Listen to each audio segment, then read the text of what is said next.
Guys, what's going on? It's Ash here coming at you today in Raid Shadow Legends. How you guys doing? Welcome to the video. I'm feeling a little bit under the weather today. I think we have a sinus infection or something going on. Fun times, but I'm punching the clock. I'm coming to work hurt, guys, in my all-important job of covering Raid Shadow Legends for you guys on YouTube. I don't want to rise and grind anymore. I want to rise and then lay right back down. Hopefully you guys are doing well also. So I counted up all of the epic champions I use inside the game. On end game teams, we're talking Doom Tower, hard content, floor 100 through 100 or 80 through 120 against those final bosses, against level 24 or 25 dungeons. I didn't include faction war champions. I did include clan boss because faction war is what I use probably almost all of these epic champions. So it's 15 champions. I'm going to show you the build that I use on these champions and talk about where I use them. That'll be a fun idea for a video. Let me know if you like this, and I'll do it maybe with rares and with legendaries in the future. So, Godseeker Aniri, kind of a newish champion. I use her on my Eternal Dragon team. I have her in a Relentless build. I also have her pretty fast, right? All these champions, especially against Doom Tower Hard, are going to be built fast. I really prioritize speed to make sure that we're going before the boss, ideally, especially in Godseeker Aniri's case, right? She has a heal on her A1, which is handy, but on the A2, what I usually try to do is lead off with some important buffs. Like I use Martyr, so I have counterattack on my team. She goes before the Eternal Dragon, before her skills are being put on cooldown, essentially. And then I might never have a chance to get that buff up again in the match if her skills. How could this happen to me? Her skills are on cooldown. So this is a nice little ability here. I get a heal, plus I get to extend the duration of all buffs on all allies by 1 turn, okay? So nice to have that. She has an incredible revival. It's a 4-turn cooldown, provided it's not on cooldown. We get to take advantage of this. Revives a dead ally and resets the cooldown of all of their skills. It's a really cool revival ability that we haven't seen in the game as of yet until she was added. So very cool there. And speaking of unique abilities, check out this Guardian Angel passive. I love these strong passives, especially for bosses like Eternal Dragon. So if an ally is about to get killed by a fatal hit, preempts that hit and instantly places a revive on death buff on them for 1 turn before the damage is taken. So we have a revive, and the amount of healing goes up as well when she's on the team, which is a nice synergy with Doom Priest, who we'll talk about in a minute, who's also on that team, right? So all her heals go up by 10%. That's really solid, right?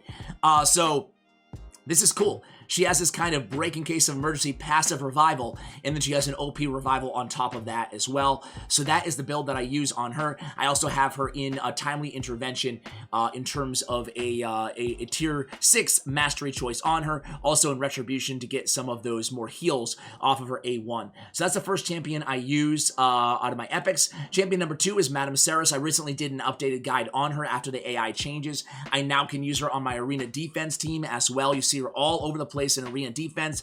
I built her, it's a pretty simple build here, guys. A lot of accuracy, right? I only use her in the arena, so 663 accuracy. We're trying to get even higher than that. I have perception and 2 accuracy sets on her. I need her fast too because she's on my speed main team, so I have her at 252 speed. Just getting 252 and 663 was hard enough. Didn't focus that much on any other stats here. We do have Eagle Eye as our tier 6 mastery choice on Madameceres. All right, next up is going to be Skytouch Shaman. We'll start with her masteries. Why not? Again, we do have timely intervention. Increases the champion's turn meter by 20% whenever an ally hero drops below 25% HP. We also have retribution on her, which is nice because she has an A1 AoE attack on Talon Knives, okay? So AoE with a heal or turn meter boost. Immortal Skies, and this is why I use her, right? I don't have Cardial. If I did, I wouldn't use Skytouch Shaman. But Skytouch Shaman for me is an arena champion, an arena epic that I use. I put her on my team. She's in an immortal set, so she's not going to be placing a decreased speed and or a fear on herself at the start of each turn. Instead, she's going to lead off. She's built fast, right? She has, again, 246 speed, right? She's going to lead off with the Immortal Skies. Immortal Skies is a great ability for the arena if I'm going against Hegemon teams, Torment teams, any kind of strong crowd control teams. I'll sub her in. It doesn't matter if all of my allies, besides her, she's in immunity gear, so she's covered, right? But if all of my allies have all their skills on cooldown or whatever, I'm good because I remove those debuffs from all allies, freeze, and whatnot. Doesn't work, unfortunately, against Warlord, right? But place a revive on death buff on her and a block debuffs after that. So it's a great ability to have for those niche situations situations in the arena. That's Skytouch Shaman. Big fan of this champion. She also has a good aura, HP in all battles by 25%. One of the better healers in the game. Her, Rector Draft, Vrask, definitely up there in terms of really, really OP epic healers, in terms of tons of healage they can put out. I had an interesting build on her about 6 months ago in a Frenzy set, if you guys want to check that video out. I'll link all the relevant videos for all these champions in the show notes below in the description, guys. All right, so next up is going to be, we don't use any of these 7 champions. We don't even really use Skullcrown outside any more faction wars. Personally, great champion though. Seer, I use Seer everywhere, right? She's, especially in level 24, in 25 dungeons, the traditional dungeons now, those mobs have so much HP, it can take you forever. So really speeding up the process by using Seer to just absolutely decimate those first 2 waves of champions is you know, the main use that I have for her, along with Doom Tower. Doom Tower, she really handles it in terms of every single floor of Doom Tower hard, and most floors of Doom Tower normal. I usually get by with Baron and or Trunda in the early stages, but Seer, man, she carries the heavy load in terms of overall damage dealt on my account. I have to say that Seer is probably sky high. It'd be interesting if we saw that stat on our kind of year in review. Which champion did the most overall damage for you? It'd probably be for me, Seer, especially after the Coulthard and Royal Guard kind of nerfs. So really, really good. I ever built in Savage set. She's very, very good in Savage and Helm Smasher. It's almost mandatory, I'm gonna say, on Seer. I tried her out with Flawless Execution Mastery, extra 20% crit damage. Not good, man. Not nearly as much damage, forget the double negative, as Helm Smasher on her. So definitely went that route. Also need you know, some accuracy on her. You guys know how to build Seer, and if you don't, I have a guide for you linked again in the description below. So Seer, very, very good champion. Next up is going to be Maneater ×2. Maneater's a stud outside of just clan boss, but I use 2 Maneaters on my unkillable team. So there you have it, right? His pummel is an AoE decreased attack, providing the hit, excuse me, is critical. Really good. Siphon Steel fully depletes target's turn meter and then fills his champion's turn meter equal to the amount the target loses. Great ability to have, but of course we know him for his Ancient Blood ability. We have these champions both speed tuned for clan boss, both Nightmare and Ultra Nightmare. The same team works without any changes, so I really like that as well. So 266 speed, and I'm working now on slowly, very slowly, trying to get more damage out of my Maneaters, so trying to up their critical rate a little bit as well. And we do have War Master and Retribution on both of our Maneaters for that extra damage. Every little bit of damage counts. The other Maneater is at 243, so a little bit slower, and that affords me the luxury of adding a little bit more extra crit rate and crit damage on him. I have them in triple speed gear, both of them, just trying to get all that speed on them. So that is Maneater. I think he's number, what, 5? No, 4? Okay. A Mausoleum Mage, where are you? We should probably do Mage right now because he's a quick one, right? Mausoleum Mage is basically paired with Seer. On most of my Seer teams, we have Mausoleum Mage. On a few of my Seer teams, I'll use Duchess or another buffer instead, depending on who I'm facing. But Mausoleum Mage is tremendous as an option, as kind of a tandem option with Seer, because he has 3 buffs on a 3-turn cooldown: increased crit rate, increased defense, and block debuffs. He also has a really nice cleanse, right? So using him as a cleanser against, like, say, the Nether Spider is also a great option for you guys. So Mausoleum Mage, especially given the affinity of bosses, is a great option because of the Winds of Purging, adding to an already great kit with increased crit rate, defense, and block debuff. So I do use him mainly as a Seer kind of, you know, setting the table. That's why he's in a shield set as well, to have, you know, 4 more buffs, 5 more buffs on my team starting out to remove, to get more damage out of Seer. You know what I'm saying? All right, so next up is going to be Mordecai.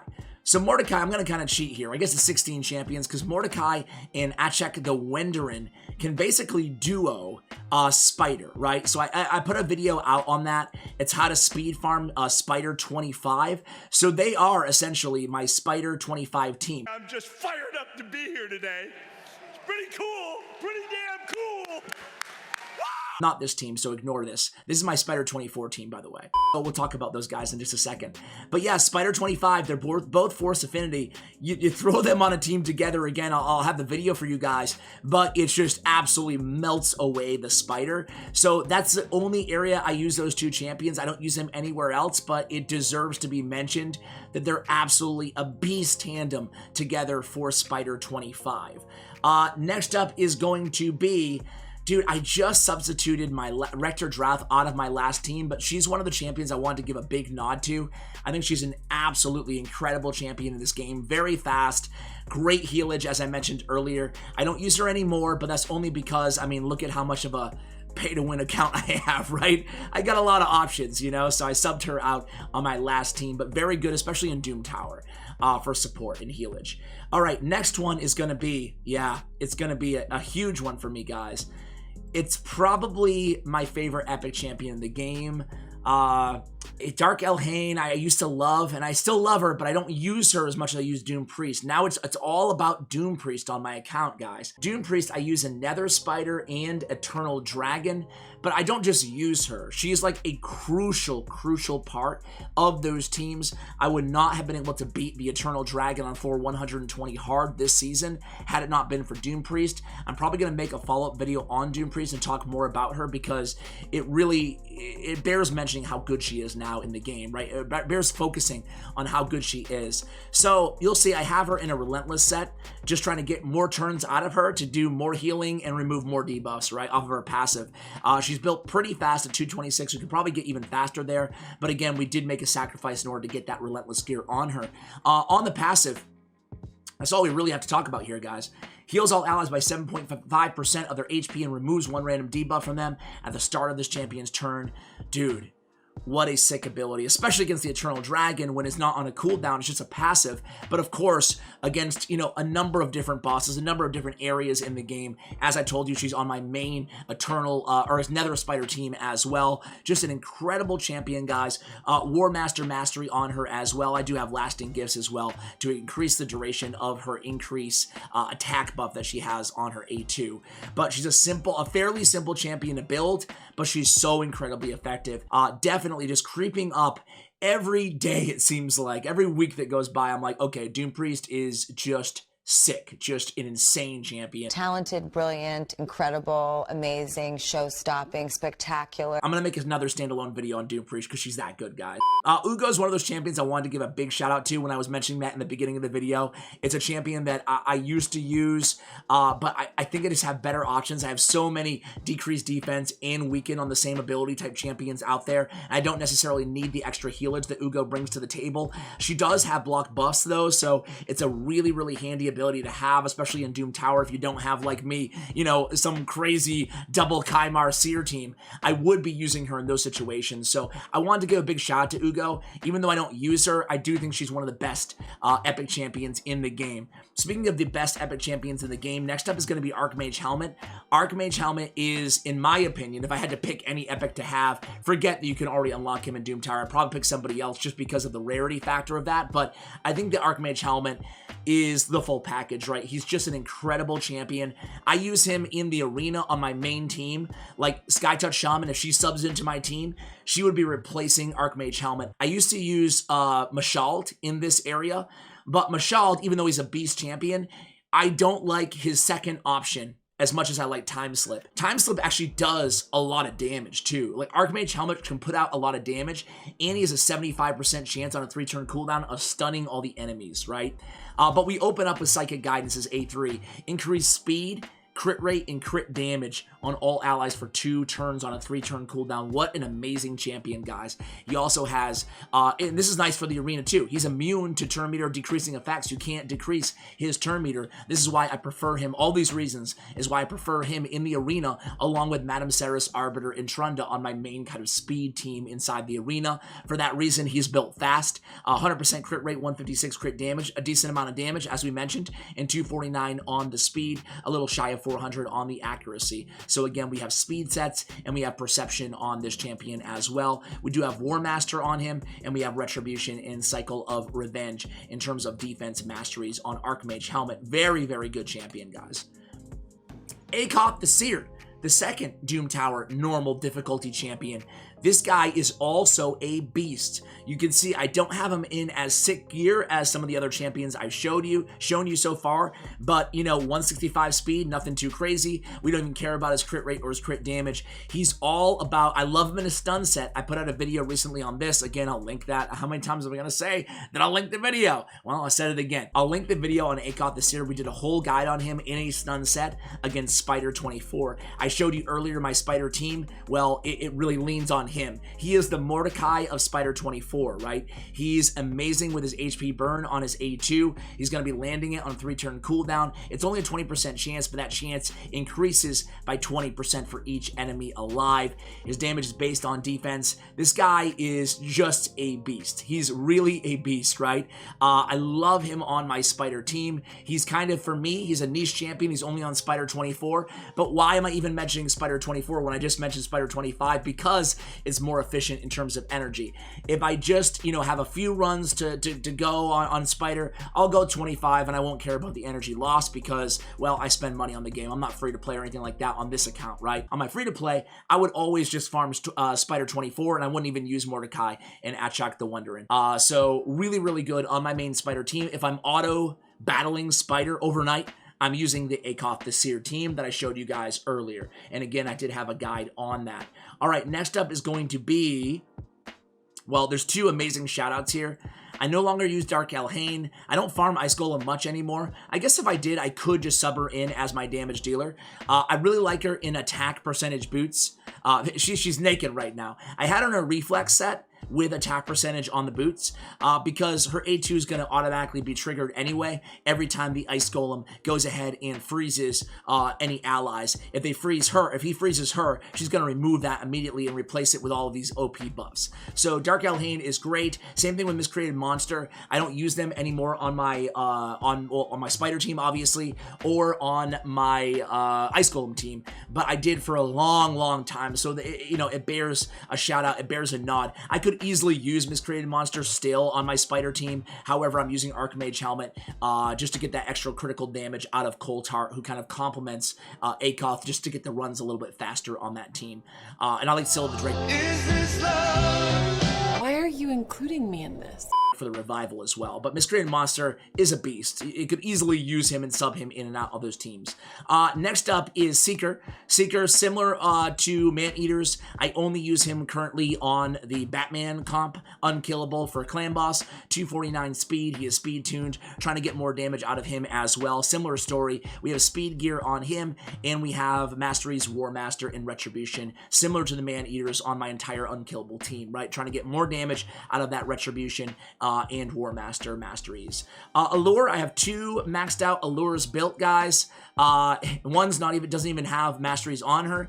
Masteries are not mandatory on Allure, which is one of the many reasons I like her. I use Allure against Fire Knight main team, Spider main team, and Scarab King main team. I use two Allures sometimes on Spider, all the time on Fire Knight 25, 24, either team, doesn't matter, and every time against Scarab King. I run a double Allure team.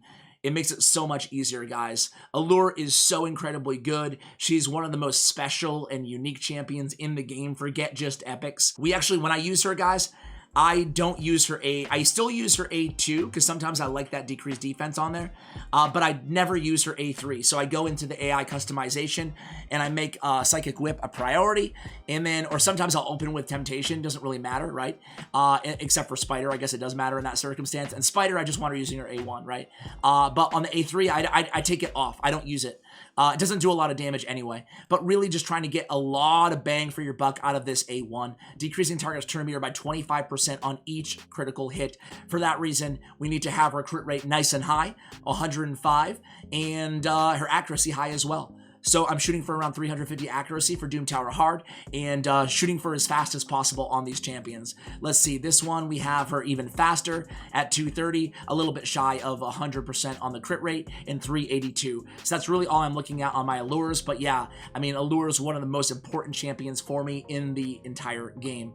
So I guess technically Royal Guard, I use him still, but only on level 20 Spider. If I'm just trying to speed farm for an event or a tournament or something like that, that's really the only reason. Or yeah, I guess that's it, right? I don't really do auto clickers anymore. It's been a long time. If I did, I'd probably farm stage 20 of the Spider. I don't even know. I probably wouldn't even do that. I'd probably just go with 24, you know, with Akoth the Seer. So Royal Guard only Spider 20 in an event, very niche situations. I guess I could use him in Ice Golem as well, but it's weird. He was my most used champion last year, and now I rarely use him anymore. It's kind of a shame, kind of sad. Next up, anyway, on a happier note, we still use him on Spider 20 though, speed runs. So Deke I use on Fire Knight 24. So I use Deacon on Fire Knight 24, 25, whatever. Really good champion. You guys know I wanted this champion for so long, guys. I have him at 231 speed, accuracy. Again, similar to Allure, we're thinking of the same themes, right? Because we're really leaning heavily on his decreased defense and his turn meter manipulation on the A3. He has a 2-hitter on his A1 with Leech as well. So for masteries, we went with War Master and just kind of the Master Hexer Sniper combo on the support tree, and and stun build, I should say, as well, to help us out against those waves, right? So there he is, Deacon Armstrong, the Deke. Really like this champion, guys. Very, very good. And then last but not least, we have, just to kind of recap before we get the last champion, Godseeker Aniri, Madameceres, Skytouch Shaman, Seer, Mausoleum Mage, Maneater, Mordecai, Doom Priest, Akoth, Archmage Helmet, Seeker, Allure, Royal Guard, Deacon Armstrong, and last but not least, only against the Griffin, is Phenax, or Phoenix. I say Phenax, you say Phoenix, tomato, huh? Phoenix is a really good champion. He is a champion who's great on ally attack teams. I've mentioned this probably quite a few times now on the channel, but when we talk about strongest, hard-hitting A1s in the game, we're really talking about only a small handful of champions, and, you know, 2 of them legendary, or 3 of them, Lord Shazar, Candrafon, Turvold, are all legendary, but Phoenix now I've got my own head. Phenax is right there with them, honestly. Very, very hard-hitting A1. Places an extra hit if the target has any debuffs. Provided they have debuffs on them, put down is an incredibly strong skill. And sometimes against the Griffin, I will run him, or I should say I do run him as my, I don't run any other debuffers on the team. No decreased defense or decreased speed. Instead, I run him in that role because he has both of those debuffs on his A3. For that reason, I do need his accuracy to be high. Right now, it's not high enough. I need to swap out the banner again. But, you know, this is how I like him, around 300, 350 accuracy, and the rest of the stats, we're just trying to stack up crit rate and crit damage. We need this crit rate to be much higher as well. So this build needs a little bit of work. I have him in Destroy set because I also used him, or I should say I experimented with him on Scarab King, and I think he will find a home on that main team as well. So really excited about the double Allure Phenax Scarab King team. So there we go, guys. That's going to be the 15 epic champions that I use the most, or that I use, period, in the end game. As I mentioned, a lot of great champions that I do have that I no longer use. Don't take that as a knock on those champions. Just take it as I have better options on my legendary champions. But this, hopefully, the reason behind this video, other than just showing you all the builds and where I use these champions, is maybe you own 2, 3, 5, 10 of these champions, and it gives you an idea. While I'm struggling against that boss, I'll go ahead and build them, you know, like Ash did in that video. So that was the, you know, the use case behind this video. Thank you so much for watching all the way till the end, and as always, take care, guys.